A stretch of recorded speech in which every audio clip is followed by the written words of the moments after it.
예, 예, 안녕하십니까. 오늘 이 삼성물산과 제일모직의 합병이 위법하지 않다. 적법이라는 이 판결이 나왔는데, 이 건은 삼성물산의 주주들이 합병으로 인해서 손해를 봤다고 민사소송을 낸 거죠. 근데 이제 서울중앙지법 민사합의 16부 함종식 판사인데 합병무효소송 원고 패소. 그러니까 이게 삼성물산과 제일모직이 합병을 하면서 삼성물산의 주식이 저평가돼가지고 지배력 강화의 목적으로 합병을 했기 때문에 이건 부당하다고 소송을 냈는데 재판부는 합병 무렵 구 삼성물산의 경영 상황 등에 비춰볼 때 합병이 삼성물산 및 주주들에게 손해만 준다고 보기 어렵다. 합병이 경영권 승계 작업의 일환이라고 하더라도 합병의 유일한 목적이 아니었다고 판단했다. 특정인의 기업에 대한 지배력 강화가 법적으로 금지되지 않은 이상 지배력 강화를 위한 합병이라는 사정만으로 부당하다고 볼 수 없다. 지배구조 개편으로 인한 경영 안정화 등의 효과가 삼성그룹과 각 계열사의 이익에 기여하는 면도 있다. 저는 지금 이 판결문을 보면서 그동안 이재용 부회장의 형사재판, 그러니까 삼성물산과 제일모직이 합병되는 게 왜 이재용 부회장의 지배력이 강화되냐면은 제일모직 주식을 갖고 있어요, 이재용 부회장이. 근데 삼성물산의 주식을 저평가해서 합병하니까 삼성물산의 지배력이 강화되는 거죠. 저평가해서 합병했다 그러니까. 그렇게 해가지고 지배 연결고리를 통해서 이재용 부회장의 삼성그룹 전체 지배력이 강화됐기 때문에 이게 승계 작업의 일환이고 이거를 박근혜 대통령이 묵시적 포괄적 묵시적 청탁. 그러니까 이재용 부회장과 박 대통령이 만났을 때 경영권 승계니 삼성물산이니 제일모직이니 얘기한 적 한 번도 없는데 신문 기사나 모니터를 보고 이재용이는 이 합병을 해주기를 바라는구나. 그래서 그거를 남의 마음속을 들여다보고 얘한테 지금 K재단 미르재단에 출연자금을 내라 그러면은 내겠구나. 이게 이제 뇌물이 됐단 말이죠. 이게 묵시적 청탁으로 인한. 그리고 도저히 이게 말이 안 되니까 미필적 인식. 그러니까 일부러 이재용의 마음을 읽으려고 막 노력한 건 아닌데 안 읽으려고 노력한 것도 아니라 고의가 아니라 그냥 뭐 일부러 그걸 몰라야 되는데 그냥 대충 들어서 알아버렸다. 신문기사 하나 보고. 이런 판결을 내린 거예요. 지금 이재용 부회장 판결 때. 근데 지금 이 판결문을 보니까 삼성물산과 제일모직의 합병에 대해서 그간 이재용 부회장의 변호인들이 한 얘기가 똑같이 나오는 겁니다, 이게. 계열사들을 합병해서 이재용 부회장의 지배력을 강화시키는 목적이 아니라 양사 간의 시너지, 그룹 전체의 이른바 기업가치 상승, 그것 때문에 합병했다고 줄기차게 주장을 한 거거든요. 지금 그 얘기가 나오는 거 아닙니까? 설사 경영권 안정의 목적이라 하더라도 그것이 삼성그룹과 각 계열사에 긍정적 요소를 미치기 때문에 그걸 불법이라 할 수 없다. 솔직히 그건 모르죠. 삼성물산과 제일모직이 합병의 목적이 이재용의 지배력 강화를 목적으로 했는지 아니면은 그룹 전체의 가치를 높이기 위해서 했는지 그거는 모르는 겁니다. 그거는. 이것도 속마음을 들여다봐야 되는데 지금 재판부는 그런 속마음까지 따지고 들어가서 했다가는 쉽게 말하면은 기업이 합병을 못하죠. 그러면은. 그렇게 되면 기업 인수합병을 할 수가 없는 겁니다. 이게. 나중에 멀쩡히 합병했는데 너 실제로는 너 승계를 위해서 한 거 아니냐. 이렇게 되는 거고 이 합병 승인을 정부 관계기관이 인정해 주면은 너 묵시적 청탁한 거 아니냐.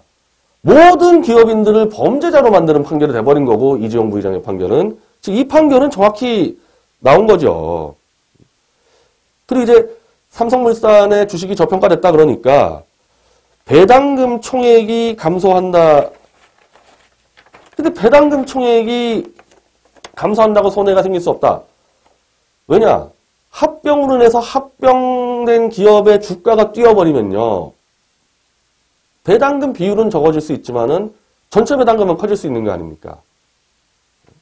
근데 여기서 이제 더 중요한 문제는 국민연금공단의 의결권 행사가 위법하다고 해서 지금 보건복지부 장관 문영표가 감옥에 들어가 있고 국민연금공단의 이 의결권을 합병 찬성으로 유도했다가 그 실무 담당자 홍 누군데 지금 감옥에 들어가 있습니다. 둘 다. 근데 이 법원에서는 합병 당시 최강국민연금공단 이사장이 합병 찬반 결정 과정에서 보건복지부나 기금운용본부장의 개입을 알았다고 볼 만한 증거가 없다. 설사 내부 결정 과정에서 하자가 있더라도 이는 공단 내부에서 법률적으로 해결할 문제지 최 전 이사장이 이러한 하자를 했다 해도 주주총회 결의의 무효 취소 사유로 볼 수는 없다. 합병 결의에도 문제가 없다. 이 사건 합병은 그 필요성과 효과에 대해 심의를 거친 경영 판단의 영역이었다. 이사회에 결의한 즉시 그 내용을 공시에 합병 찬반 여부에 대해 숙려할 기회를 줬고 뭐 쉽게 하면 형식적으로 전혀 문제 없다는 겁니다. 이게 최근에 나온 판결문 중에서 그냥 이 기업 관련 상식에 적합한 판결입니다. 이 경영적 판단이잖아요, 다. 다 경영적 판단인데 이걸 정치적인 목적으로 들어가서 감옥 다 집어넣고 이게 얼마나 야만적인 일인지 이 판결문이 지금 보여주고 있는 거죠.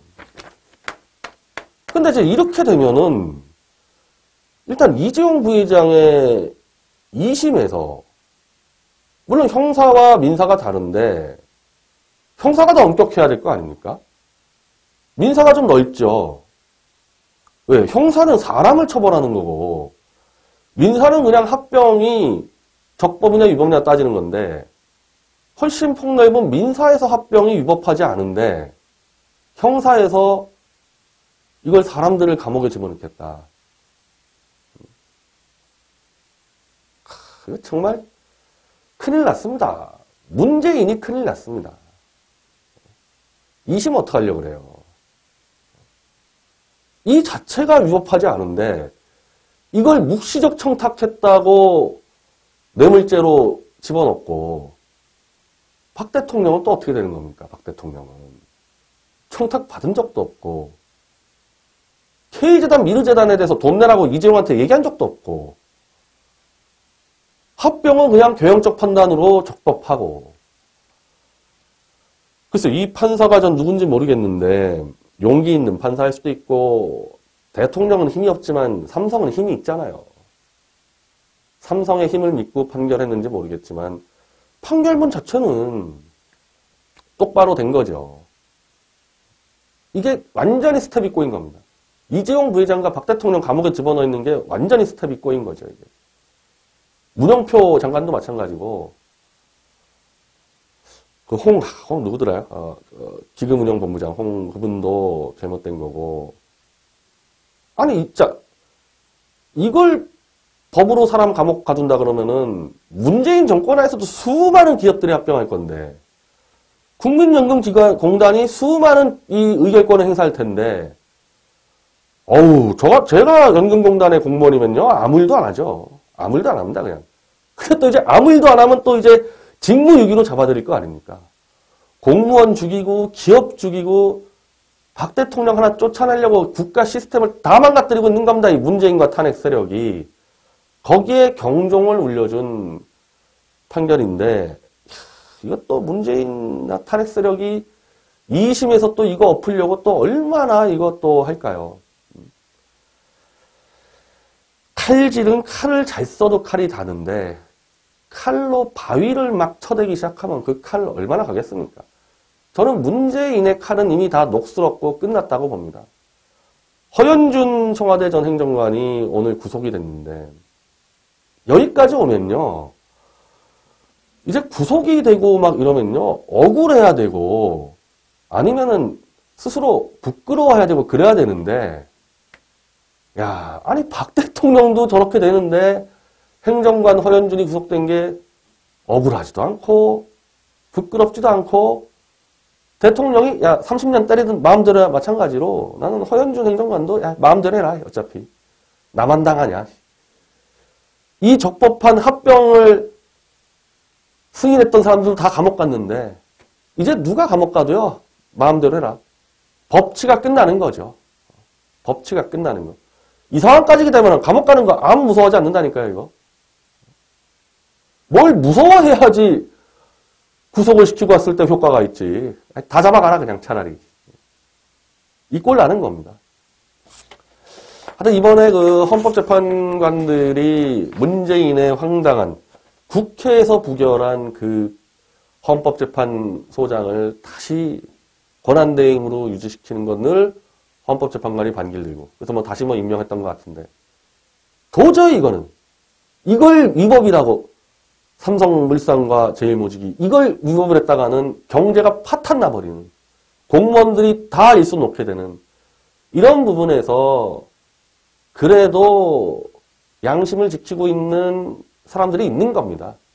법원에도 있는 거고 검찰도 있을 거고 경찰도 있을 거고 대한민국 아직 망하지 않았습니다. 아직 살아 있습니다.